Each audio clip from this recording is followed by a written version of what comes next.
لا حول ولا قوة إلا بالله العلي العظيم. أعوذ بالله من الشيطان اللعين الرجيم. بسم الله الرحمن الرحيم. الحمد لله رب العالمين، الصلاة والسلام على سيدنا ونبينا أبي القاسم محمد. اللهم صل وأهل بيته الطيبين الطاهرين المعصومين المظلومين، ولعنة الله على أعدائهم أجمعين. أما بعد، قال أمير المؤمنين علي بن أبي طالب عليه الصلاة والسلام: وتمسك بحبل القرآن واستنصحه. मौला मुत्तकियान हज़रत अमीर अल-मोमिनीन अली इब्न अबी तालिब अलैहिस्सलातु वस्सलाम जनाबे हारिस हमदानी ने पत्र लखे छे અને એમાં પહેલી નસીહત કુરાન બાબતે કરે છે અને કહે છે, એ હારિસ, તમે કુરાનની દોરીને મજબૂતીથી પકડી લ્યો, એટલે કે કુરાનથી તમારો રિલેશન બહુ સારો કરી નાખો. ગઈકાલ સુધી આપણે વાત કરતા હતા કે કુરાન બાબતે આપણી અમુક જવાબદારીઓ છે. કુરાન કોઈને ફાયદો પણ પહોંચાડે છે, કોઈને નુકસાન પહોંચાડે છે. એના વિશે આપણે ગઈકાલે વાત કરી ચૂક્યા અને જવાબદારી વિશે વાત શરૂ કરી હતી કે કુરાન વિશે આપણી જવાબદારી છે કે રોજ બની શકે એટલી તિલાવત આપણે કરતા રહીએ. હત્તા કે હદીસોમાં મળે છે કે મોમિનની નિશાની છે કે રોજથી 50 થી 60 આયત કુરાનની પડે. અને ઇમામ રઝા અલ ઇસ્લામ ત્યાં સુધી કહે છે કે દરેક મુસલમાન માટે જરૂરી છે કે સવારે જ્યારે નમાઝ પઢી લે, દુઆ પઢી લે, પછી રોજ કુરાનની 50 આયતની તિલાવત કરે. બીજું, તિલાવત કરતાં પણ મહત્વની વસ્તુ જે આપણને હદીસોમાં મળે છે એ છે કુરાન ઉપર વિચાર અને વિમર્શ કરવો, ચિંતન કરવો, કુરાન ઉપર ધ્યાન દેવું કે કુરાન શું કહે છે. ઘણી વખત આપણે મજલિસમાં બેઠા હોય, મજલિસ પડાતી હોય અને આપણે આપણા ઇમેજિનેમાં હોઈએ. આપણને ખબર હોય મજલિસમાં પડાય છે, આપણે એને મગજમાં ના લેતા હોય તો આપણે શું કહેશું કે આ ધ્યાન નથી આપતો, અથવા તો આ મજલિસ જે પડાવવામાં આવે છે એના ઉપર ચિંતન નથી કરતો. એવી જ હાલત કુરાનમાં પણ ઘણી જગ્યાએ આપણી સાથે વજૂદમાં આવે છે કે કુરાનને આપણે પડતા હોઈએ છીએ, કુરાનના ઘણી વખત ત્રાદિક્યો આપણે સાંભળતા હોય, પણ કુરાન કહેવા શું માંગે છે, કોની કહેવા માંગે છે, એને આપણે સમજતા નથી. તો એની બહુ મઝમ્મત કરવામાં આવી છે કે તમે કુરાનને આમનામ ના પઢી નાખો. મૌલાએ કાયનાત ફરમાવે છે કે એ કુરાન પડવામાં કાંઈ ફાયદો નથી કે જેમાં તદબ્બુર અને ચિંતન ના હોય. ખુદાવંદી આલમ પણ કુરાને મજીદમાં ઇરશાદ ફરમાવે છે, અફલા યતદબ્બરુન અલ કુરાન, શું કુરાનમાં તમે તદબ્બુર અને વિચાર નથી કરતા? કહેવાનો મકસદ એ છે કે આ કુરાન ફક્ત તિલાવત માટે નથી આવી, બલકે કંઈક મેસેજ લઈને આવી છે. હવે એ મેસેજને આપણે સમજવાનું છે. અથવા કુરાનમાં એક જગ્યાએ ફરમાવે છે, કિતાબુન અંઝલનાહુ ઇલૈકા મુબારકુન લિયદબ્બરુ આયાતિહ, કે આ બરકતવાળી કુરાન એટલા માટે અમે નાઝિલ કરી છે કે જેથી તમે એમાં વિચાર કરો, તદબ્બુર કરો. વલિયતઝક્કરા ઉલુલ અલબાબ, અને આ અકલમંદો માટે જરા કંઈક નસીહત દેવાવાળી કિતાબ છે. ઇમામ સજ્જાદ અલૈહિસ સલામ એક હદીસમાં ઇરશાદ ફરમાવે છે, કુરાન જે છે એ ઇલ્મનો ખજાનો છે. હવે જ્યારે આ ખજાનાને આપણે ખોલે, મતલબ કે કુરાનને ખોલવામાં આવે, તો એમાં આપણી નજર સરખી હોવી જોઈએ. આપણે અગર જો બજારમાં કંઈક વસ્તુ લેવા ગયા, મસલન સોનું લેવા ગયા ખરીદવા માટે, તો આપણી ત્યાં નજર જે છે એ સોના ઉપર સરખી રીતે હશે. એવું ના થાય કે આપણને હલકો માલ મળી જાય, સસ્તો માલ મળી જાય, અથવા તો આપણને જેટલું જોવે છે એની કરતાં આપણને ઓછું દેવામાં આવે. દાખલા તરીકે આપણે 10 ગ્રામની વસ્તુ લેવા ગયા તો આપણે સરખી નજર કરશું કે ભાઈ આ જોખમાં 10 ગ્રામ જ છે ને, ઓછું નથી ને. ઇમામે ઝૈનુલ આબિદીન અલૈહિસ્સલામ એ જ સમજાવવા માંગે છે કે ભાઈ તમારા પાસે આ કુરાન જે છે એ એક મોટો ખજાનો છે. તો આ ખજાનાને જ્યારે તમે ખોલો તો એમાં સરખી નજર કરો. આમ તમારી નજરને ઉપર છેલ્લી રીતે પસાર ના કરી નાખો. ઇમામ અલી અલૈહિસ્સલામ એક હદીસમાં ઇરશાદ ફરમાવે છે, કુરાનની આયતોમાં વિચાર કરો અને ઇબરત હાસિલ કરો, કારણ કે સૌથી ચોખ્ખામાં ચોખ્ખી ઇબરત આપવાવાળી કોઈ વસ્તુ હોય તો એ આ કુરાન મજીદ છે. રસૂલ ખુદા સલ્લલ્લાહુ અલૈહિ વસલ્લમ એક હદીસમાં ઇરશાદ ફરમાવે છે કે વાય થાય લોકો ઉપર કે જે અલ્લાહની આયતોને જબાન ઉપર જારી કરે છે, કુરાનની આયતોને પડે છે પણ એમાં વિચાર નથી કરતા. ઘણી વખત આ કુરાન જે છે વૈલુલ લિલ મુસલ્લીન, વાય થાય નમાઝીઓ પર. કોણ કહે છે? કુરાને મજીદ. આપણે એ આયતને પડતા હોઈએ છીએ પણ વિચાર નથી કરતા કે આ વાય કોના ઉપર થાય છે, આ લાનત કોના ઉપર પડે. ઘણી વખત આ લાનત આપણા ઉપર પડતી હોય. શું કામ? કારણ કે ઘણી વખત આપણે નમાઝને રિયાકારી માટે અગર જો બયાન કરતા હોય, પડતા હોય, તો પછી આ નમાઝ આપણા માટે નુકસાનકારક થાય છે. આ કુરાન આપણને લાનત કરે છે. તો હવે વિચાર કરવાનો છે કે કુરાન કોને લાનત કરે છે, કુરાન કોને જુઠ્ઠા કહે છે, એ બધી વસ્તુને આપણે વિચાર કરવાનો છે. ખેર, કુરાન પ્રત્યે એક બીજી જવાબદારી આપણી એ છે, આ બધો કાલનો દર્સ છે, હું જલ્દી પૂરો કરીને આજના દર્સ ઉપર આવવા કોશિશ કરું છું, કારણ કે ગઈકાલે આપણી પાસે સમય નહોતો કે આ પૂરું કરી શકીએ. કુરાન માટે એક બહેતરીન વસ્તુ એ છે કે આપણે એને હિફ્ઝ કરીએ, મોઢે યાદ કરીએ, પારકેર કરીએ, કારણ કે એનું સવાબ બહુ વધારે બયાન કરવામાં આવ્યો છે. હવે આ પારકેર કરવાની એક મોટી ફિલોસોફી અગર જો બયાન કરવામાં આવે તો એ જ છે કે અગર જો આપણને કુરાન યાદ હશે તો શાયદ આપણે ગુનાહોથી બચી શકશું, કુરાનની આયત આપણને મોઢે યાદ હશે તો. અને આ હિફ્ઝ કરશું તો ખુદાવંદી આલમ સવાબ પણ બહુ વધારે દેશે. જ્યારે કયામતનો દિવસ હશે, આપણે હિસાબ કિતાબ અને પુલે સિરાત ઉપરથી પસાર થઈને જન્નતમાં જ્યારે દાખલ થશું ત્યારે ખુદા આવાજ દે છે, ઇકરા વ ઇરફા, કે તું કુરાન પડતો જા અને જન્નતમાં દરજ્જા મેળવતો જા. એટલે કે જન્નતમાં પણ બધાનો દરજ્જો સરખો નહીં હોય. આપણને અગર જો બલંદ દરજ્જો ખપે છે તો જરૂર છે કે આપણને કુરાન મોટે હોવું જોઈએ. ખુદા કહે છે કે કુરાન પઢ અને તારા દરજ્જાને આગળ વધાર. રસૂલ ખુદા સલ્લલ્લાહુ અલૈહિ વસલ્લમની હદીસ. બીજી એક બહેતરીન હદીસ, આપણને આલિમ લોકો બધા અથવા હું પણ મોતથી બહુ ડરાવતા હોય, કબ્રથી બહુ ડરાવતા હોય. એક તો હદીસે કુદસીમાં મળી આવે છે કે તમે કબ્ર માટે તૈયારી કરીને આવો, કારણ કે કબ્ર સાપ અને વિચ્છુનું ઘર છે. આ કબ્ર આવાજ દે છે, અને બૈતુલ વહશા, કે હું ડરામણું ઘર છું, હું અંધારું ઘર છું, હું સાપ અને વિચ્છુનું ઘર છું. કોણ આવાજ દે છે? આ કબ્ર. હવે આ કબ્રમાં જ્યારે આપણે કોઈ મુર્દાને રાખીએ છીએ ને તો પરબારું જે છે એનું શરીર સડવાનું ચાલુ થઈ જાય છે. થોડાક વખત પછી એની કબ્રને ખોલે તો હાડકા હોય, અને અમુક પછીના વર્ષો પછી ખોલે, 100-200 વર્ષ પછી, તો ઘણી વખત હાડકા પણ દેખાતા ના હોય. તો રસૂલ ખુદા સલ્લલ્લાહુ અલૈહિ વસલ્લમ ઇરશાદ ફરમાવે છે, ઇઝા માત હામિલુલ કુરઆન, જ્યારે કોઈ હાફિઝે કુરઆન, જેણે કુરાનને પ્રિપેર કર્યું હોય, એ ગુજરી જાય છે તો ખુદાવંદી આલમ જમીનને વહી કરે છે, અવહલ્લાહુ ઇલલ અર્દ અન લા તાકુલી લહમા, કે એ જમીન, ખુદા વહી કરે છે જમીનને કે એ જમીન તું આ મરનારનું ગોશ્ત ના ખાજે, કારણ કે હાફિઝે કુરાન. તો એ જમીન આવાજ દે છે, એ પરવરદિગારા, કાલત ઇલાહી કૈફા આકુલુ લહમા, એ પરવરદિગારા હું આ માણસનું ગોશ્ત કેવી રીતે ખાઈ શકું, એટલે કે એના બદનને હું કેવી રીતે સડાવી શકું. વ કલામુકા ફી જૌફે, જ્યારે કે તારા કલામ એટલે કે કુરાન મજીદના શબ્દો એના મોઢામાં છે તો હું એને કેવી રીતે સડાવી શકું. એટલા માટે જ આપણે ઘણા આલિમની કબ્ર અથવા તો ઘણા સારા માણસોની કબ્રને જ્યારે ખોલવામાં આવે જોઈએ છીએ, એ એકદમ તરો તાજા હોય છે. એનું કારણ શું છે? કુરાન.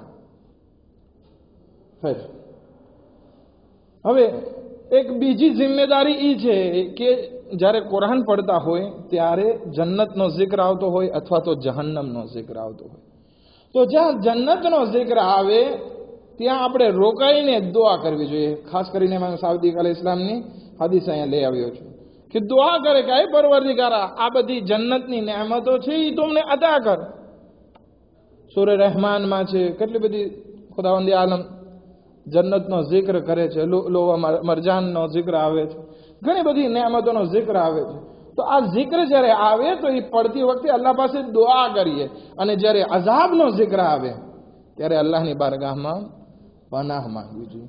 એટલે કે આપણી તિલાવત જે છે એકદમ રાપિદ ના હોવી જોઈએ, કે જેવી રીતે કે એક ટેપ વાગતું હોય આપણા, અથવા તો એક કાસેટ વાગતી હોય, એની જેમ આપણે કુરાન તો પડતા હોય પણ એનાથી કંઈ સમજવામાં ના આવે, એનાથી આપણે કંઈ ફાયદો ના મેળવતા હોય. જન્નતનો જિક્ર આમનમ પસાર થઈ જતો હોય, જહન્નમનો જિક્ર આમનમ પસાર થઈ જતો હોય. ના, તમે જરાક ધ્યાન આપો કે શું પડાઈ રહ્યું છે, તમે કઈ વસ્તુનો જિક્ર કરી રહ્યા છો, ખુદા તમારા સાથે શું વાત કરી રહ્યા છે.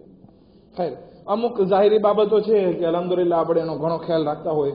વઝુ કરીને આપણે કુરાનની તિલાવત કરીએ, બ્રોશદા કરેલું હોય, મોઢું ગંધાતું ના હોવું જોઈએ, બ્રોશદા કરેલું હોય, મિસવાક કરેલું હોય, ખુશ્બુ લગાડીને કુરાનનો જિક્ર પડવામાં આવે ત્યારે ખુશ્બુ લગાડીને સુંદર અવાજ સાથે. સુંદર અવાજ જેનો હોય, ઘણા માણસો જે છે સુંદર અવાજમાં વધારે પડતા શું કરતા હોય છે, જેનો અવાજ સારી હોય તો એનો એક જ સપનું હોય છે, ખાસ કરીને જવાનોનું, સુંદર અવાજ છે તો નોહા પડીએ, મરસિયા પડીએ, કસીદા પડીએ. પણ કુરાન પ્રત્યે કેટલું ધ્યાન દીધું. મૌલાએ કાયનાત કુફામાં હતા, અને કુફામાં ઘણા ઈરાની પણ બહુ હતા. તો એમાંથી એક ઈરાની કે જેનું નામ ઝાઝાન છે, એ ફારસીમાં અશઆર પડતો હતો. એવી મીઠી આવાજ હતી કે જેની કોઈ સીમા નહીં. ઇમામ અલી અલૈહિસ્સલામ કહે છે કે ભાઈ, તારી આવાજ એટલી બધી સારી છે, તો આ સારી આવાજને કુરાનથી તું શોભિતી કર. તારી અવાજને એમ ના થાય કે તું અવાજ તો સારી પડે છે પણ કુરાન ના પડતો હોય. કહે છે મૌલા, મારા માટે મુશ્કેલ છે, હું અરબ જબાન નથી, મને અરબી બહુ આવડતું પણ નથી. ફારસીમાં ઇમામ સાથે વાત કરે છે, મને બહુ અરબી આવડતું નથી, અને અરબીના તલફુઝ મારા માટે મુશ્કેલ છે, નહીતર મને કુરાન પડવામાં વાંધો નથી. ઇમામ કે છે અહીંયા આપણે દુઆ કરીએ કે ખુદાવંદ આલમ આવી તૌફીકાત આપણને પણ નસીબ કરે. ઇમામ એને ગળે લગાડે છે, પોતાની જબાન ઝાઝાનના મોઢામાં મૂકે છે, થોડી વાર રાખે છે, પછી કહે છે કે હવે કુરાન પઢ, હવે તને વાંધો નહીં આવે. આ ઇમામનો ખાસ ઝાઝાન ઉપર લુત્ફ હતો. અને પછી જ્યારે આ ઝાઝાન કુરાન પડતો, આજુબાજુના માણસો જે છે પોતાનું કામ ભૂલી જતા અને રોકાઈને કુરાન પડતા. કહેવાનો મકસદ એ છે કે ખુદાવંદી આલમે જે લોકોને મીઠી આવાજ આપી છે, તો એ કુરાનથી પોતાની આવાજને શોભિત કરે. ખૈર, હવે જ્યારે આ કુરાન પડતું હોય ત્યારે ચૂપ રહેવું જોઈએ, કિબલા સામે રહેવું જોઈએ, અને ગમગીન રહેવું જોઈએ, શેરીએ રહેવું જોઈએ. ગમગીનથી મુરાદ અહીંયા સિરિયસ. ઘણી વખત અહીંયા સૂરે યાસીન પડાતી હોય અને એમાં એવા જિક્ર આવતા હોય અને આપણે વાતો કરતા હોય, સેપા નોર્મલ. આપણે એ કુરાન જ્યારે પડાતું હોય ત્યારે જરાક ધ્યાન આપે તો આપણે કહેવાશે કે ઇમામ અલી અલૈહિસ્સલામના આપણા ખાસ ચાહવાવાળા છીએ. અને ઇમામ અલી અલૈહિસ્સલામે જે નસીહત કરી છે, વતમસ્સક બિહાબલિલ કુરાન, કે તમે કુરાનથી વળગી રહો, તો એ આપણે અંજામ આપ્યો કહેવાશે. અને ઘણા ઇન્સાન કહે છે કે મને કુરાન પડતા આવડે છે. કુરાન પડવામાં પણ સવાબ છે અને સાંભળવામાં પણ સવાબ છે. રસૂલે ખુદા સલ્લલ્લાહુ અલૈહિ વસલ્લમ અબ્દુલ્લાહ ઇબ્ન મસઉદને કહેતા, આય અબ્દુલ્લાહ ઇબ્ન મસઉદ, તું કુરાન પઢ, મને સાંભળવું છે. અબ્દુલ્લાહ ઇબ્ન મસઉદ કહે છે કે મૌલા, તમે તો હાફિઝે કુરાન છો, તમને તો આટલું બધું કુરાન આવડે છે, તો પછી મારા પાસે શું કામ સંભળાવો છો? તો કે ના, સાંભળવામાં પણ એક અસર છે. એક સલાવત પડે મોહમ્મદ વ આલી મોહમ્મદ પર.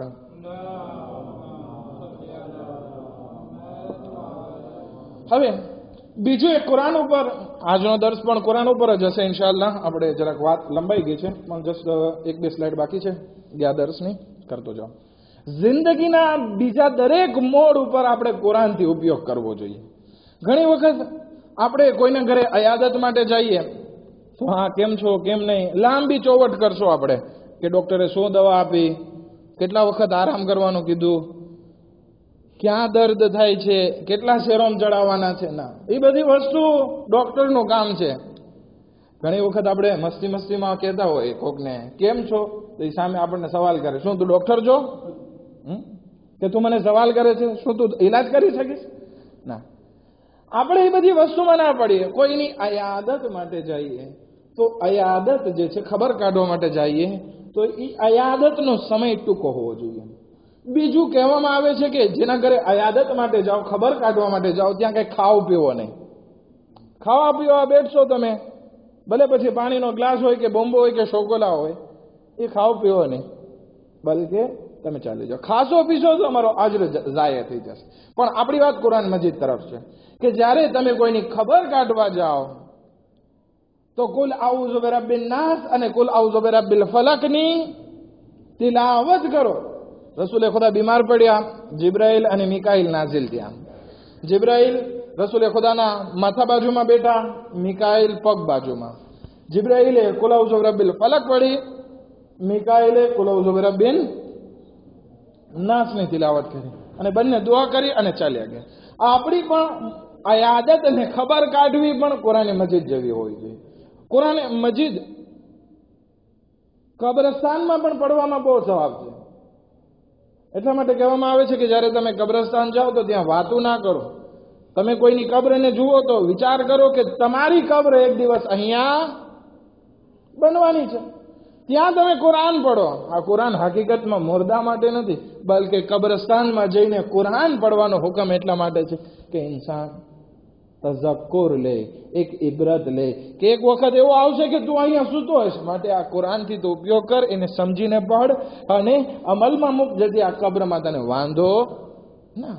પોસિબલ છે કે આપણા પડવાથી મુર્દાને પણ ફાયદો થતો હશે, પણ હકીકતમાં ખુદાવંદી આલમે ફિલોસોફી એટલા માટે રાખી છે કે આ ઇન્સાન કબ્રસ્તાનમાં આવી અને મારી આયતની તિલાવત કરે તો શાયદ એને નસીહત મળી જાય.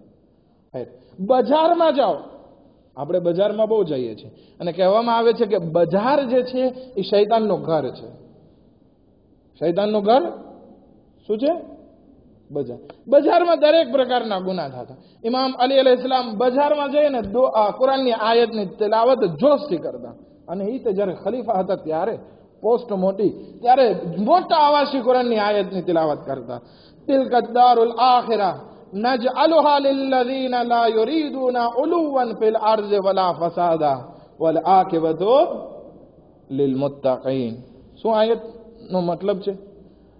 તિલકા દારુલ આખિરા, કે આખિરતનું ઘર જે છે અમે એ લોકો માટે રાખ્યું છે કે જે લોકો આ જમીન ઉપર ઘમંડ નથી કરતા અને ફસાદ નથી ફેલાવતા. બજારમાં જઈએ તો ઘમંડ આપણને ત્યાં વધારે મળશે, અને બીજું શું મળશે? ફિતના અને ફસાદનું ઘર છે. તકવા ઓછો મળશે. ઇમામ અલી અલૈહિસ્સલામ કહે છે કે આ બજાર છે એક દિવસ પૂરી થઈ જવાની છે. હકીકતમાં જે બાકી રહેવાનો છે એ કયામતનું ઘર છે. એ કોના માટે છે? જે ઘમંડ નથી કરતા અને ફસાદ નથી ફેલાવતા અને મુત્તકી બનીને રહે છે. વલ આકિબતુ લિલ મુત્તકીન. ખૈર, નમાઝ બાદ આયતુલ કુરસી પડવાનો હુકમ છે. જનાબે ફિઝા કરબલાના વાક્યા પછી લગભગ 20-30 વર્ષ જીવતા રહ્યા. આ 20 વર્ષ સુધી જનાબે ફિઝાએ પોતાના શબ્દમાં કુરાન સિવાય બીજું કાંઈ નથી રાખ્યું. જ્યારે પણ બોલતા કુરાનની તિલાવતથી જવાબ દેતા. કોઈ કે એની સામે કઈ સવાલ કરે તો કુરાનની આયત પડીને એને જવાબ દે. વિચાર કરીએ કે કેટલું કુરાનથી એ લોકો માનુસ થઈ ગયા હતા. ફેર અમલ બાબતે પણ છે કે ઇબાદત બાબતે હોય કે સામાજિક બાબતે હોય, કુટુંબ બાબતે કે પર્સનલ બાબતે, આ બધી બાબતોમાં જે છે આપણે કુરાનથી ઉપયોગ કરવો જોઈએ. એક સલાવત પડે મોહમ્મદ વ આલે મોહમ્મદ પર.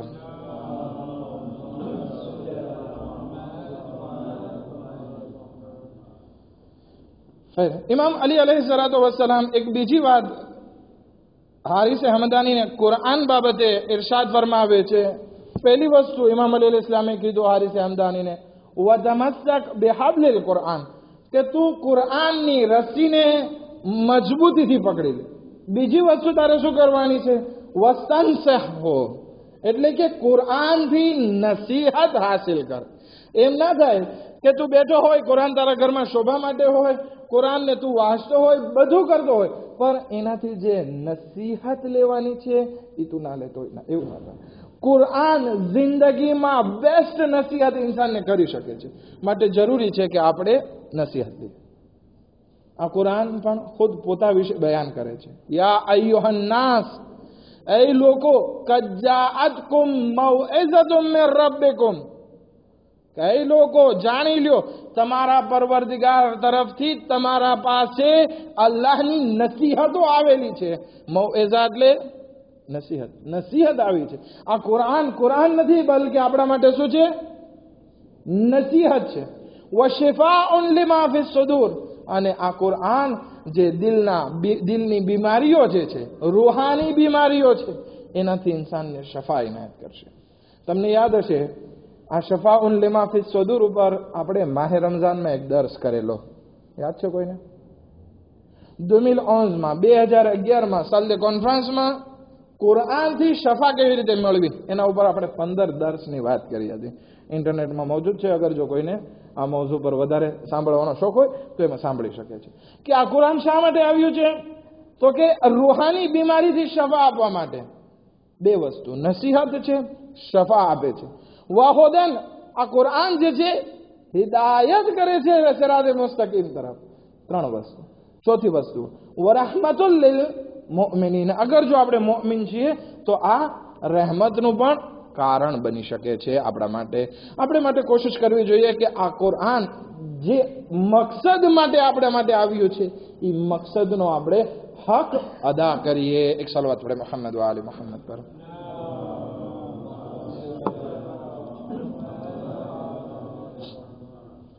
ઇમામ સાદિક अलैहिस्सलातु वस्सलाम, બહુ બહેતરીન હદીસ છે આ. જાબિર ઇબ્ને યઝીદ જોહફીને આ હદીસ બયાન કરે છે. જનાબે જાબિર ઇબ્ને યઝીદ જોહફી એક એવા ઇમામે બાકિર અલૈહિસ્સલામની, ઇમામે સાદિક અલૈહિસ્સલામના બેસ્ટ સહાબી છે કે જેને ઇમામે ઘણી બધી હદીસો બયાન કરેલી છે. એક હદીસ ઇમામ બાકિર અલૈહિસ્સલામની જનાબે જાબિરને છે આ રીતે કે એ જાબિર, આટલું યાદ રાખી લેજો કે અમારો ખુદા સાથે કંઈક ફેમિલી સંબંધ નથી.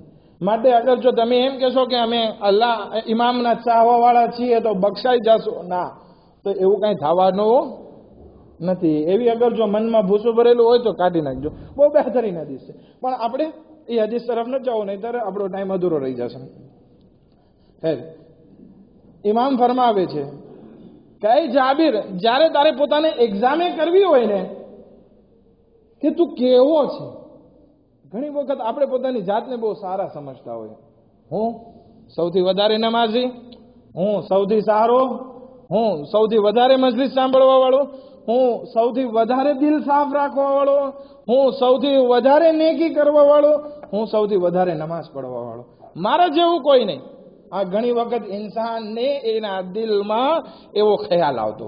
અને આ ખ્યાલ આવવાની ફિલોસોફી શું છે? તો કે એનું કારણ એ છે કે ઇન્સાન જ્યારે પોતાથી નીચા લોકો તરફ જોતો હોય ને ત્યારે આવો આભાસ એનામાં આવી જતો હોય. હવે એક માણસ નમાઝ નથી પડતો, હવે એના તરફ હું જોઉં તો મને ફખર આવશે કે અલ્હમ્દુલિલ્લાહ કે હું નમાઝ તો પડું છું, એ તો નમાઝ નથી પડતો. ઘણા માણસો સદકા દેતા હશે પણ સાથે સાથે મિન્નત રાખતા હશે કે જો મેં આમ કર્યું, મોટા મોટા તીતરા આપતા હશે. આપણને ફખર આવશે કે ચાલો આપણે દેતા નથી પણ ખોટો ફખર પણ નથી કરતા. ઘણી વખત આવી બધી વસ્તુ થાય છે.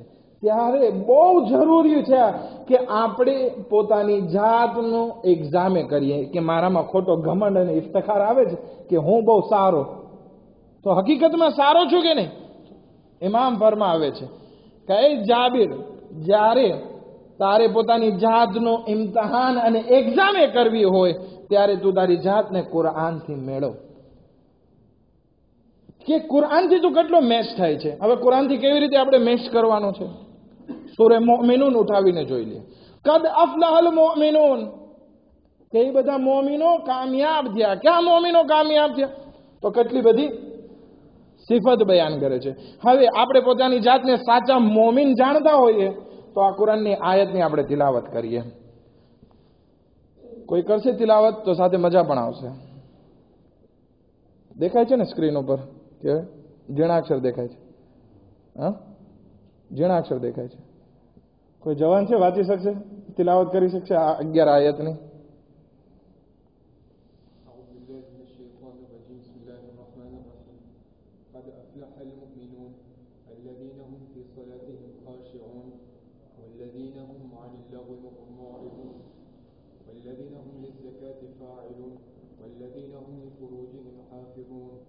إلا على أزواجهم أو ما ملكت أيمانهم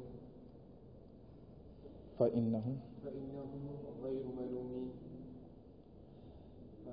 فمن ابتغى وراء ذلك فأولئك هم العادون والذين هم لأماناتهم وعهدهم راعون والذين هم على صلاتهم يحافظون أولئك هم الوارثون الذين يرثون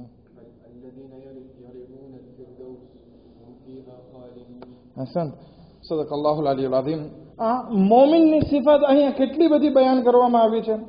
7 સિફત આ આયતમાં બયાન કરવામાં આવી છે કે મોમિન કોણ છે. આપણે પોતાની જાતને મોમિન માનીએ છીએ. આ રહી કુરાનની આયત સૂરે મોમિનીનની લગભગ પહેલી 10 આયત 11 આયતને ખોલશો એમાં 7 નિશાની આપણને મળી જશે.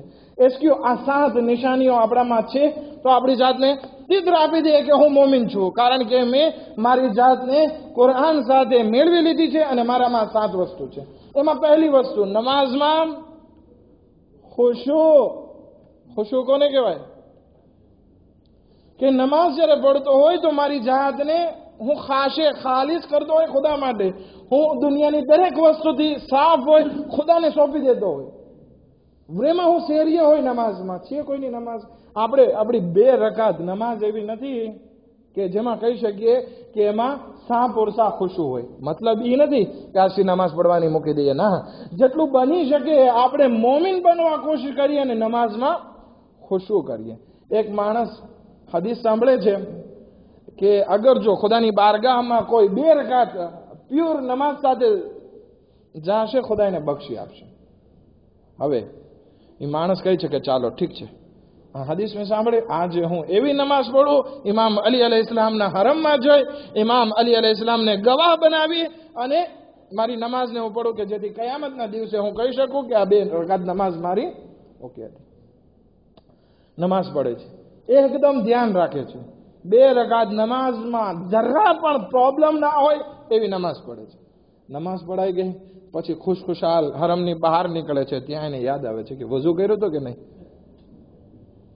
ઘણી વખત એવું થાય કે આપણે નમાઝ પડતા હોય પણ એમાં કેટલાય જાતના પ્રોબ્લેમ હોય. હવે આપણે તો ચાલો વઝુ કરીને 2 રકાત નમાઝ પડીએ, પણ શું આપણા શરીરમાં લોહી ને ગોશ્ત છે એ પાક છે? કારણ કે ખુદાવંદી આલમે કીધું છે કે તમે પાકીઝા હાલતમાં નમાઝ પડો છે. તો ઘણી વખત એવા પ્રોબ્લેમ આપણી જિંદગીમાં હોય છે કે નમાઝ આપણી સરખી નથી ને આપણે પોતાની જાતને મોમિન કહેરાવીએ છીએ. ના થાય. આ માટે જોકે કોશિશ કરતા રહીએ કે આપણી નમાઝ પ્યોરમાં પ્યોર થતી. બીજું, નકામા કાર્યોથી પરહેજ કરતા હોય. હવે આપણે ઘણી વખત મોબાઈલ લઈને બેઠા હોય ને એમાં નકામા કાર્યોમાં લાગી જઈએ છીએ. મોબાઈલમાં નકામું કાર્ય શું છે? કોઈ કહે છે? ઇન્ટરનેટ તો સારી વસ્તુ છે, એમાં ઘણી હદીસો જાણવા મળે, કુરાન જાણવા મળે, બહુ મળે. પણ જો આરામમાં બેસીએ આ વસ્તુ શું છે? નકામી. એમાં ન તો આપણને કઈ ફાયદો થવાનો છે, ન કઈ આપણને નુકસાન થવાનું છે. મોમિન ઈ છે કે જે નકામા કાર્યોથી પરેશ કરે. દડા ક્યારથી ચાલુ થાય છે? કાલથી ચાલુ થાય છે. કાલે પહેલી મેચ છે પણ 4 વાગે છે ને? હા, 4 વાગે કે 10 વાગે છે? 10 વાગે છે. પણ પછી શનિવારથી છે 4 વાગે છે. તો હવે આ દડા જોવાથી શું આપણને કૂપ મળી જવાનો? અથવા તો આપણા ચિત્રમાં લગાવી જશે કે આ માણસ, અથવા કબ્ર ઉપર લખાવવામાં આવે, અથવા તો આપણી શોક સભા કરવામાં આવે ત્યારે કહેવામાં આવતું હોય કે આ માણસ આગળ મુખી છે કે એ જે છે પોતાની જિંદગીમાં એકે મેચ રાતે નથી કરી. નથી કહેવાનું. તો પછી આવા નકામા કાર્યોથી પોતાની જાતને શું કામ અલગ નથી કરી નાખતા? મોમિનની બીજી સિફત ખુદાવંદી આલમ સૂરે મોમિનૂનમાં ઇરશાદ ફરમાવે આવે છે કે એ લોકો નકામા કાર્યોથી પરેજ કરે છે. વલ્લઝીના હુમ અનિલ લગવે મુઅરિદૂન, કે નકામા કાર્યોથી એ લોકો છેટા રહે છે. ત્રીજી વસ્તુ, ઝકાત અદા કરતો હોય. ઝકાત અદા કરવામાં હું કંજૂસી કરું છું? ના, કંજૂસી ના કરતો હોય. મારે ઝકાત અદા કરવાનો વખત આવે, ખોસ અદા કરવાનો વખત આવે, દઈ દેવાનો હોય. ચોથી વસ્તુ, શર્મગાહની હિફાજત. હવે શર્મગાહની હિફાજત કેવી રીતે થાય? ઘણી વખત જે છે આપણે ઇન્ટરનેટમાં અથવા તો રસ્તાઓ ઉપર આપણે ન જોવાની વસ્તુને આપણે જોઈ લઈએ, મગજમાં એ વસ્તુ ગળાવે અને આપણામાં શહેવતને ઉછાળો આવે, તો એ વસ્તુ થઈ કે શરમગાહની હિફાજત નથી કરી. શરમગાહની હિફાજત ક્યાંથી થાય? તો કે બે જગ્યાએથી થાય. એક આંખથી થાય અને બીજું મગજથી થાય. આંખથી એવી રીતે થાય કે અગર જો ના મહેરમ સામે નજર પડે, નજરને નીચે કરી નાખો, આ શરમગાહની હિફાજત થાય. બીજી શરમગાહની હિફાજત કેવી રીતે? ખરાબ વિચાર આવે, લા હૌલા વલા કુવતા ઇલ્લા બિલ્લાહિલ અલીલ અઝીમ પડે, તો આ થાય શરમગાહની હિફાજત. કહેવામાં આવે છે કે ઇન્સાનનો સેક્સ ક્યાં છે? સેક્સ ક્યાં છે? ઘણા કહે છે કે ના, ઇન્સાનની પાટલુનની અંદરમાં એનો સેક્સ, એની શરમગાહમાં એનો સેક્સ છે, પણ હકીકતમાં ત્યાં સેક્સ નથી. ઇન્સાનના મગજમાં એનો સેક્સ ભરેલું હોય છે. માટે કોશિશ કરીએ કે આપણે શરમગાહની હિફાજત કેવી રીતે કરીએ કે બુરા વિચારને આપણે આપણા દિલમાં, આપણા મગજમાં દાખલ ના થવા દઈએ. તો આ મોમિનની ચોથી સિફત. પાંચમી સિફત મોમિનની અમાનતદાર હોય. કોઈ અમાનત મૂકી ગયું, અથવા તો કોઈનો માલ આપણા પાસે પડ્યો છે, ટાઈમસર ડિલિવરી કરવાની છે, અથવા ટાઈમસર પૈસા ભરવાના છે, આ બધી વસ્તુ અમાનતદારીમાં આવે. છઠ્ઠી વસ્તુ મોમિનની સિફત, વાયદો જે કરે એ વફા કરે. હું તને આવતા મહિનાની 1 તારીખે હું તને પૈસા ભરી દઈશ. પછી 1 તારીખથી બીજી તારીખ ના થવી જોઈએ, બલકે 1 તારીખે ભરાય જ જવા જોઈએ. અગર કઈ પ્રોબ્લેમ આવી ગયા તો એક્સક્યુઝ માંગે કે આ જે છે માફ કરજો, આટલા દિવસ મને વધારે મોહલત આપો. આ છે વાયદાની વફાદારી. અને સાતમી વસ્તુ, પહેલી વસ્તુ જે આપણે કીધી હતી નમાઝની ખુશુ, સાતમી વસ્તુ નમાઝની પાબંદી. એમ ના થાય કે નમાઝનો ટાઈમ થઈ ગયો છે અને હું હજી દુકાન ખોલીને બેઠો છું, નમાઝનો ટાઈમ થઈ ગયો છે અને હું મારા બાલ બચ્ચામાં પડ્યો છું. રસૂલે ખુદા નમાઝનો ટાઈમ થઈ ગયો, પોતાના સગા દોસ્તને પણ ના ઓળખતા અને નમાઝ માટે ઉભા થઈ ગયા. આ છે નમાઝની પાબંદી. નમાઝમાં ખુશુ હોવું એ એક અલગ વસ્તુ છે, નમાઝની પાબંદી. આ 7 વસ્તુ આપણામાં હોય તો આપણે પોતાની જાતને શું કહેવરાવી શકીએ? મોમિન. પણ આ 7 વસ્તુ ના હોય તો પછી હજી વાટ જોઈએ કે પહેલા આ વસ્તુ કોમ્પ્લીટ કરીએ અને પછી આપણે જાતને મોમિન કહેરાવીએ. ઘણા ઇન્સાન આવી રીતે વિચાર કરતા હોય, હું બહુ સારો છે, તો તારી જાતને તું કુરાનથી ચકાસણી કર કે તારામાં આ મોમિન હોવાની 7 સિફત મોજૂદ છે કે નહીં. એક સલાવત પડે મુહમ્મદ વ આલે મુહમ્મદ.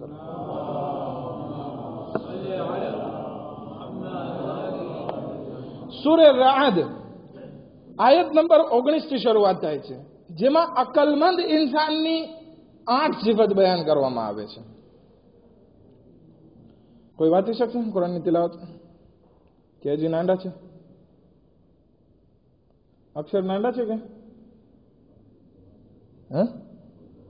જવાન છે? ખેર, હું જ વાંચું છું. અફમન યઅલમ અન્નમા ઉન્ઝિલા ઇલૈકા મિન રબ્બિકલ હક કમન હુવા અમા ઇન્નમા યતઝક્કરુ ઉલુલ અલ્બાબ الذين يوفون بعهد الله ولا ينقضون الميثاق والذين يصلون ما أمر الله به أن يوصل ويخشون ربهم ويخافون سوء الحساب والذين صبروا ابتغاء وجه ربهم وأقاموا الصلاة وأنفقوا مما رزقناهم سرا وعلانية ويدرعون بالحسنة السيئة أولئك لهم عقبى الدار. સૂરે રાદની 19 થી 22મી આયત સુધીની વાત. આમાં ખુદાવંદી આલમ શું વાત કરે છે કે તમારામાંથી અકલમંદ લોકો કોણ છે? અકલમંદ લોકોની ક્વોલિટી આ હોવી જોઈએ, 8 સિફત હોવી જોઈએ. ઘણા ઇન્સાન પોતાને બહુ શાંતિ સમજતા હોય, ઘણા ઇન્સાન પોતાને મોમિન સમજતા હોય, પણ સમાજમાં ઘણા માણસો એમ સમજતા હોય હું વધારે અકલમંદ છું. પણ આપણા સમાજમાં અકલમંદ કોને કહેવાય? તમે કહેશો? આપણે અકલમંદ કોને કહેશું? જેના પાસે દોલત હોય. એક માણસ હતો, અમારો દોસ્ત હતો, આ સમાજમાં જ છે. એ કહેતો કે ઘણા માણસો જે છે પૈસા લઈને રૂપાળા બહુ થઈ જાય. પૈસા હોય એટલે રૂપાળા, પૈસા હોય એટલે અકલમંદ. પણ હકીકતમાં પૈસો અકલમંદીની વસ્તુ નથી. નહીતર કારૂન જે છે એ સૌથી વધારે અકલમંદ હતો. એ કુરાનમાં એનો જિક્ર આવી ગયો કે એ કહેતો હતો ઉતી તો હું આલા ઇલ્મી, કે આ બધી વસ્તુ છે દોલત મેં ભેગી કરી એ મેં મારા પૈસાથી ભેગી કરી. ખુદા કે ભાઈ તારા પાસે તો થોડું છે, તારી કરતા એવા માણસો પણ હતા કે જે વધારે તાકાતવાળા હતા. તો ઘણા માણસો એમ કે પૈસાવાળા હોય તો એ વધારે અકલમંદ નહીં. અકલમંદ ઇન્સાન માટે ખુદાવંદી આલમ 8 સિફત સૂરે રાદમાં બયાન કરે છે. આપણે પોતાની જાતને અગર જો નેક ગુમાનીમાં મુબતલા કરતા હોય કે હું બહુ અકલમંદ છું, તો કુરાન સાથે જોડીને જોઈએ આપણે કે શું આ 8 સિફત છે તારામાં, તો તું અકલમંદ. હવે 8 સિફત ના હોય તો જેટલી ઓછી છે એટલી અક્કલ ઓછી છે. હવે આપણે ગુજરાતી ભાષામાં જેની પાસે અક્કલ ના હોય ને આપણે શું કહેશું? આપણે ગુજરાતી ભાષામાં શું કહેશું? હા, મૂર્ખો કહીએ, ગેલો કહીએ કે આના પાસે અક્કલ જ નથી. નાના બચ્ચાઓ પોતાના કપડામાં પેશાબ કરી જાય તો આપણે એને કઈ નહીં કહેશું. શું કામ? નાદાન છે બિચારો, નથી જાણતો, અક્કલ નથી એના પાસે, એને ક્યાં શું બોલવું શું કરવું એને ખબર નથી. પણ આપણે શું મોટા થઈ ગયા, શું આપણા પાસે અક્કલ આવી ગઈ? ખબર નથી આવી કે નહીં. આપણે જોઈએ કુરાનની આયત સૂરે રાદ આયત નંબર 19. આ 8 સિફત હોય તો આપણી પાસે અક્કલ છે, નહીતર આપણી હાલત હજી નાના બચ્ચા જેવી છે અથવા મૂર્ખા જેવી છે. સૌથી પહેલી વસ્તુ, અલ્લાહ સાથે કરેલા વાયદાને નિભાવતો હોય. અલ્લાહ સાથે શું વાયદો કર્યો? ગઈકાલે મજલિસમાં આપણે વાત કરી. પહેલો વાયદો આપણો અલ્લાહ સાથે એ છે કે આપણે શૈતાનની ઇબાદત નહીં કરીએ, શૈતાનની ઇતાઅત નહીં કરીએ. આપણે જે છે બીજો વાયદો એ છે કે આપણે અલ્લાહની ઇતાઅત કરશું. આપણે આપણી જિંદગીમાં જોવાની છે કે મારી અકલમંદી કેટલી હું ઉપયોગમાં લઉં છું, કે હું શૈતાનનો ફોલોવર છું કે અલ્લાહની ઇતાઅત કરવા વાળો છું. બીજી વસ્તુ, મારો સંબંધ જે છે એ અલ્લાહના હુકમ પ્રમાણે છે કે અલ્લાહના હુકમની વિરુદ્ધ છે. કેમ ખબર પડે? મારા રિલેશન જાઓ, હું મારા ફેસબુકમાં કેટલા અમી છે, કેટલા આજુદે છે. શું ખુદાવંદી આલમે આ બધા સાથે રિલેશન બાંધવાની રજા આપી છે કે નહીં? મારી કેટલી દોસ્ત છે, મારા પોર્ટેબલને ખોલો, જેટલા કોન્ટેક્ટ હોય એ બધાને જો કે આ કોન્ટેક્ટમાં કેટલી મારી મહેરમ છે, કેટલી મારી ના મહેરમ છે. આ બધા જે છે એમાં રિલેશન અગર જો ખુદાના હુકમ પ્રમાણે હોય તો હું અકલમંદ છું. પણ અગર જો એમાં પીઠે બધા આડાવાળા એવા નંબર હોય કે જ્યાં ખુદાવંદી આલમે મનાઈ કરી છે કે આના સાથે રિલેશન ના રાખો, અને હું રાખતો હોય તો પછી હું અકલમંદ નથી. પહેલી વસ્તુ, અલ્લાહ સાથે વાયદા કરેલા છે એને વફા કરીએ છીએ. અલ્લાહના હુકમ પ્રમાણે આપણે સંબંધ બાંધીએ છીએ કે નહીં. પછી ત્રીજી વસ્તુ, ખુદાનો ડર આપણી જિંદગીમાં કેટલો છે. મને અગર વ્યાજનો ધંધો કરવો હોય તો પછી ખુદા યાદ ના આવે તો સમજીએ કે મને ખુદાનો ખૌફ નથી. મને અગર ટેક્સમાં ચોરી કરવી હોય ને ખુદાનો ખૌફ ના આવે તો સમજવું કે હજી અક્કલ પરિપક્વ નથી થઈ. ચોથી વસ્તુ, હિસાબની સખ્તીનો ડર. આપણે કોઈને ટોપી પહેરાવી લઈએ, ટોપી પહેરાવવાથી મતલબ શું? કોઈને રમાડી જઈએ. તો હજી અગર જો આપણામાં એ મોહબ્બત હોય કે હું મારા ગ્રાહકની છેતરપિંડી કરું તો સમજીએ કે હજી મારામાં અક્કલ નથી આવી. રસૂલે ખુદા સલ્લલ્લાહુ અલૈહિ વસલ્લમ એક જગ્યા ઉપર ઇરશાદ ફરમાવે છે કે ધ્યાન રાખજો, આ બધા ગામડિયા લોકો આવે છે ને એ બધા તમને છેતરી ના જાય. તો વેપારી બધા હતા ને હસવા લાગ્યા કે યા રસૂલલ્લાહ, અમે રોજ જે છે આ બધા ગામડાના લોકો આવતા હોય, અમે એ લોકોને છેતરતા હોઈએ છીએ. કારણ કે એ લોકોને ખબર ના હોય ભાવની, તો મેક્સિમમ ભાવ મારતા હોઈએ, જેવો તેવો માલ એને પકડાવી દેતા હોય, અમે એ લોકોને છેતરીએ છીએ. રસૂલે ખુદા કહે છે, હું એ જ કહેવા માંગુ છું કે અહીંયા તમે એ લોકોને છેતરો છો ને, હકીકતમાં એ લોકો તમને છેતરીને જાય છે. કારણ કે કયામતના દિવસે એ બધી વસ્તુનો હિસાબ લેવામાં આવશે અને ત્યાં તમને ખબર પડશે કે તમે એ લોકોને છેતર્યા હતા કે એ લોકો તમને છેતરીને ગયા. ઘણી વખત એવું થાય કે આપણે એને છેતરી લીધા, પૈસા વધારે લઈ લીધા બજાર કરતા, પછી કયામતમાં હિસાબ દેવો પડે અને ખુદા કહે કે હવે તે જે વધારે લીધું છે એ પાછું આપી દે તો શું થાય? આપણા પાસે દેવીજ તો હોય ને, ના ડોલર હોય, ના એરો હોય, ના પાઉન્ડ હોય, ના પૈસા હોય, કઈ ના હોય. શું દેશું? ત્યાં એક જ દેવીજ હાલે છે, આમાલની દેવીજ. નેક આમાલ દ્યો અથવા એના ગુનાહ લ્યો. તો આ હિસાબની સખ્તીનો ડર જેનામાં હોય એ ઇન્સાન અકલમંદ. હવે આપણે આપણામાં જોઈ લઈએ હિસાબની સખ્તીનો ડર છે કે નહીં. પણ ફક્ત હા મને બહુ ડર લાગે છે ખાલી એમ જ નહીં. હા, ડર હોય એટલે અમલમાં પણ મુકાય. પાંચમી વસ્તુ, ઇન્સાન ખુદા માટે સબ્ર કરતો હોય. સબ્ર છે તો અકલમંદી છે. પણ સબ્ર ના હોય અને બેસબરી કરતા હોય, વાતમાં નેરવે થઈ જવું, ગાળું દેવા માંડવી, આ બધી વસ્તુ બેસબરી છે. અગર જો બેસબરી છે તો હજી આપણામાં અક્કલ નથી આવી. ટાઈમ પણ પૂરો થવા આવ્યો છે, વાત પણ આવી ગઈ. એક બનિયાની હતો, એનો કોઈ પૈસા ખાઈ ગયો હતો. હવે એ માણસ પૈસા ભરી નહોતો શકતો, કારણ કે એની હાલત સારી નહોતી. હવે એ જે માણસ હતો એ કોઈ બીજા માણસ સાથે અફેર કરતો હતો, કાંઈક બિઝનેસ કરતો હતો. તો જે બીજા વેપારીની સાથે એને બિઝનેસ કરવાનો હતો, એ આ બનિયાનીને જઈને પૂછે છે કે ભાઈ તું મને સમજાવ તો ખરી કે ઓલો માણસે તારા સાથે વ્યવહાર કેવો રાખ્યો અને કેમ હતું. આપણે હોય તો શું, હવે એના સાથે તું વેપાર ના કરજો, મારા પૈસા ખાઈ ગયો છે, આપણે એને બે ઇજ્જત કરવા ચાલશું. પણ આ બનિયાની શું કહે છે કે ના, બહુ સારો માણસ છે, ભલો માણસ છે, હમણાં જરાક તકલીફ છે પણ વાંધો નથી, એના ઉપર ભરોસો રાખવા જેવો છે. હવે એનો વાત થઈ ગઈ, એ માણસ ચાલ્યો ગયો. હવે એનો જે નોકર હતો એ એના શેઠને પૂછે છે, બનિયાનીને, કે ભાઈ તમારા પૈસા તો એ માણસ ખાઈ ગયો છે, તેમ છતાં તમે એના વખાણ શા માટે કર્યા? તો કે આમાં છે ને સબરથી કામ લેવાનું હોય વેપારમાં.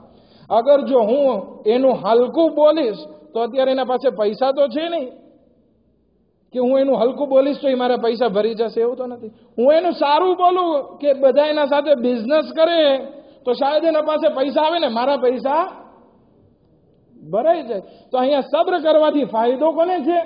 આપણને છે. ખુદા માટે સબ્ર કરીએ, આપણે વ્યવહારમાં, આપણી પત્ની સાથે, આપણી ઔલાદ સાથે, આપણા ભાઈઓ સાથે, આપણા દોસ્તો સાથે, ખુદા માટે સબ્ર, તો એ અકલમંદીની નિશાની છે. છઠ્ઠી વસ્તુ, અકલમંદ ઇન્સાન ઈ છે કે વધારે ખામડા ઉપર ના બેસે, બલકે નમાઝનો સમય થાય એટલે નમાઝ કાયમ કરતો હોય. મોમિનની સિફાત નમાઝ, અકલમંદની સિફત નમાઝ. જાહિર અને એકાંતમાં ઇન્ફાક કરતો હોય, સખાવત કરવો. બધું મારો લઈને બેસી જાઓ અને હું દઉં નહીં તો એક વખત છે બધું મૂકીને જવાનું છે. હદીસમાં છે કે જે વસ્તુ તમે રાહે ખુદામાં આપી એ તમારું થઈ ગયું, બાકી જે તમે તમારા પાસે પકડી રાખ્યું એ બધું તમારા વારસદાર ન થઈ ગયું. હવે વિચાર કરીએ, અકલમંદ માણસ કોણ છે? અકલમંદ માણસ એ છે કે જે રાહે ખુદામાં દઈ અને અલ્લાહની બેંકમાં પોતાનો એકાઉન્ટ ખોલીને જમા કરાવી દે છે. અને આઠમી વસ્તુ અકલમંદીની નિશાની એ છે કે બધીનો જવાબ નેકીથી આપતો હોય. હવે ખુદાવંદી આલમ ઇબાદુર રહેમાન, આપણે બહુ અલ્લાહના નેક બંદા છીએ. ટાઈમ પૂરો થઈ ગયો છે, બાકી રહી ગયો. ઇન્શાઅલ્લાહ આ વસ્તુને આપણે આવતીકાલે આગળ વધારશું. કહેવાનો મકસદ એ છે કે આજે આપણે જે દર્શમાં કીધું, ઇમામ અલી અલૈહિસ્સલાતુ વસલામનો એક બીજો જુમલો હારિસે હમદાનીને, પેલી વાત એ હતી વસ્તમસિક બિહાબલિલ કુરઆન, કે કુરાનની દોરીને મજબૂતીથી પકડી લે. બીજી વસ્તુ, આ કુરાનથી વસ્તનસિહુ, એટલે કે કુરાનથી નસીહત હાસિલ કર. આપણે આપણી જાતને કુરાનથી મેળવીને જોઈએ કે આપણામાં કેટલી સિફત કુરાની મોજૂદ છે. આજે આપણે બે વસ્તુ પર વાત કરી, મોમિન કોણ છે અને અકલમંદ કોણ છે. ઇન્શાઅલ્લાહ આવતીકાલે આપણે વાત કરશું ઇબાદુર રહેમાન અને જન્નતી લોકો કોણ છે. ઇન્શાઅલ્લાહ આ બે વસ્તુ પર આપણે આવતીકાલે વાત આગળ વધારશું. એક સલાવત પડે મોહમ્મદ વ આલે મોહમ્મદ પર.